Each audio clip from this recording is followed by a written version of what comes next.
What's up guys, in this video I'm going to show you how to get a clear and powerful low end like this.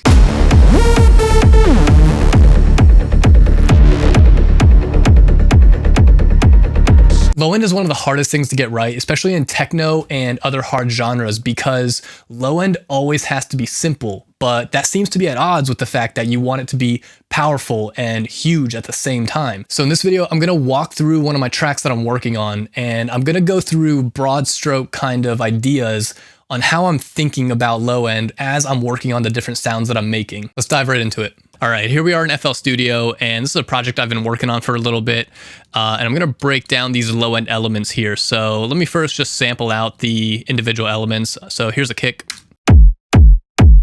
here's a sub, here's another sub, and then a third one. So the key thing about these sub layers is that they're all solid in their own right. They all have plenty of depth and they could all be their own bass line just on their own, but they're also pretty simple. So that's the key. You want to find that balance somehow. That's what I'm going to kind of walk through here. With the kick, I'm going to brush over this because I just made an entire other video about kick designs. So you can watch that video to figure out how to get a kick to be punchy and full of depth. So this one here, just to give you an idea, I mean, there's a bunch of processing going on all throughout Phase Plant and Snap Heap. But yeah, go watch the other video to figure that out. Let's dive into this first sub layer now. So the core of the sound is just a sine wave, but if you look closely, it's not exactly a sine wave. I went into the editor here and I added a few extra harmonics to things. So if I take these two harmonics down, now it's a perfect sine wave and it sounds like this. But then if we go ahead and put those back, now it sounds like this. It's a pretty subtle difference, but you can hear the extra power that it adds to that. What I do with Serum a lot of times is I'll establish a foundation like this, and then I'll go over here and add another oscillator, and I'll just go into the wavetable editor and I'll just mess around with these harmonics and the phases of the harmonics until I find a sound that I like. And so with this one, this is what I landed on here. One thing to note when you're creating sub patches or bass patches even is to decide whether you want this random knob anywhere other than 0. I have these at 0 for this patch because it helps establish a more solid vibe, more consistent sound each time you hit a note.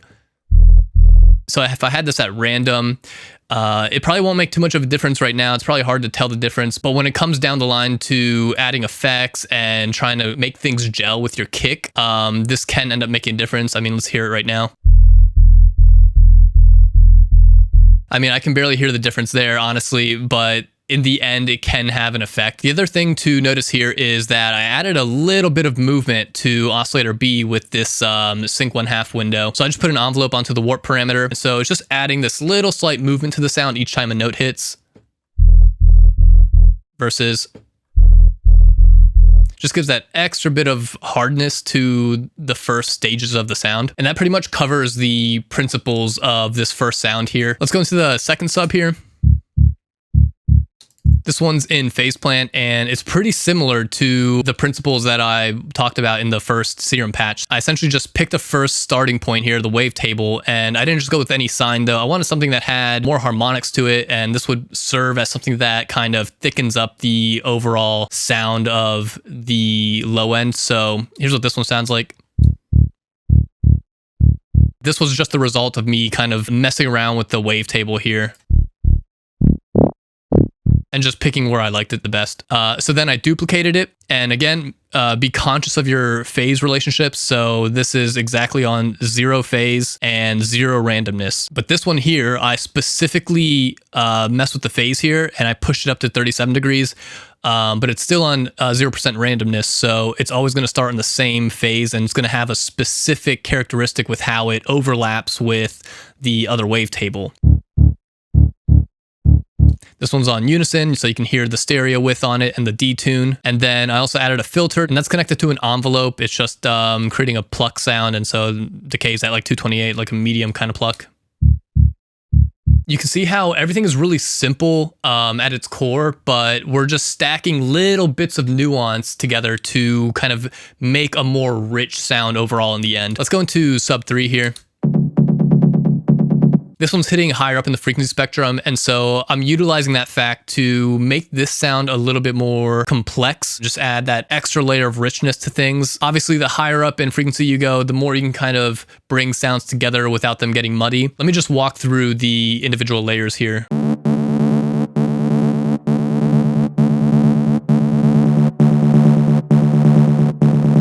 And then just a little bit of motion on the frame here with this. Again, subtlety is key when it comes to low-end elements. And then with these effects, let me turn off disperser. This is just a filter here, just connected to the same envelope. And then disperser, I like experimenting every now and then, just throwing this on to things and see if it smears the sound in a pleasant way. So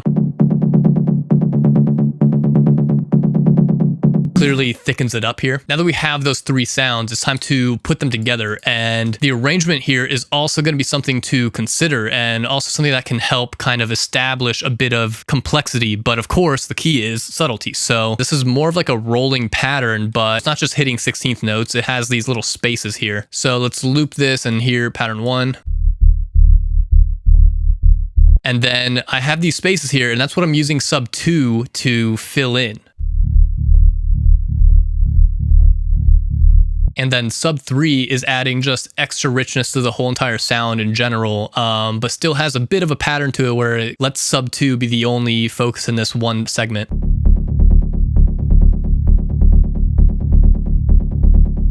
Let's also go into the effects that I put on for sub 2 and sub 3.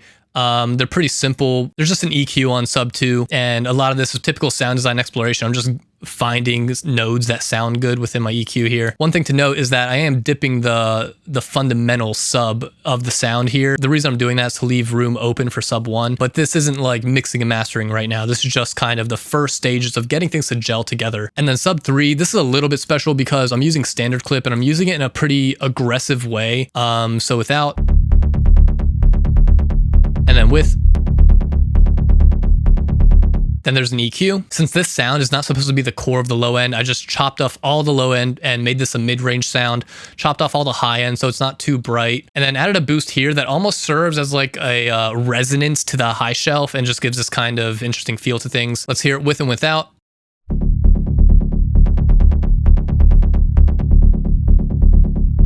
Then I added a little reverb, but this isn't your typical reverb. This is more of an ambient style reverb. The point of a reverb like this is to make the sound feel thicker. I don't want it to feel lush and open and spacious. I just want it to have this extra bit of oomph to it. So without it, and then with it.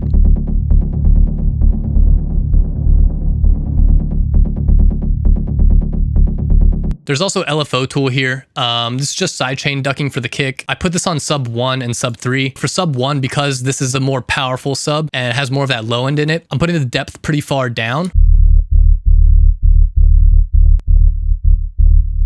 And then sub 3, the depth is only at 33. Not too significant of a difference, but it's just helping establish that bit of space for the kick. All three of these subs are going into a sub bus, so it just has an EQ on it, just has a little extra push on the low end, a little dip on the mids. So with and without these, creates a little extra sense of depth. So all of the sub layers plus the kick are going into this low end group, and this is where I color things up a little bit. So I have this tape saturation here. So let's bypass this first and hear what it sounds like with the kick and bass. And then turn on. So this just helps push the warmth of the overall sound really, and just gives a little extra boost to things, compresses things, helps squash it just very slightly, and that just helps give this sense of power. Then we have Fire Cobra here. This is a bit of a special plugin. There's no real explanation of what's happening under the hood on this one. It's just one of those Better Maker plugins, but I do like the sound of especially this intensify knob that it has. It just seems to control low end really well. Let me show you what it sounds like without it. And then with.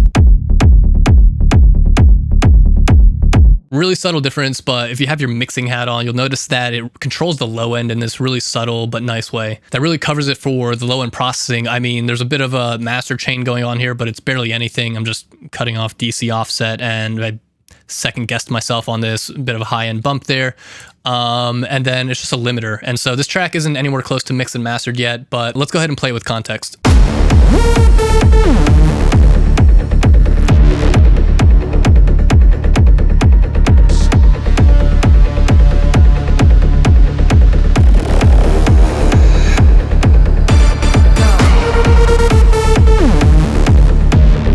You can hear how the low end provides a really solid foundation for the whole track here. All these other elements now have this space where they can become big elements in their own way. The low end isn't overpowering them. And it's because we were so careful in designing the nuance within the low end. So the low end still has all this power, but still leaves plenty of space. I hope you guys enjoyed this one. I know I brushed through a lot of the nitty-gritty details. I didn't start from zero on this one and just go through every single step of the process, but what I wanted to illustrate was just the exact kind of mindset that I have when I'm going through a sound design exploration and talk through why I'm making decisions as opposed to how. Hopefully this helps demystify low end a little bit.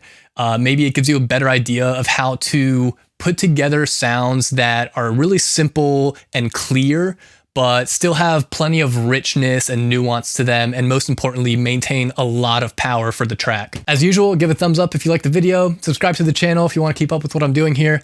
I'm pretty new with all the video stuff, and so I really appreciate all the positive feedback I've been getting so far. Feel free to reach out in the comments. Let me know if I brushed over something too broadly, if you want any more details on things, or let me know what you do to keep low end like really powerful yet simple in your tracks. And if you're enjoying the sounds you were hearing in this video, then make sure to check out my pack called Decadent for Phase Plant. It has a lot of great sounds for techno and house genres as well. That covers it for this one though. I'll see you guys in the next one.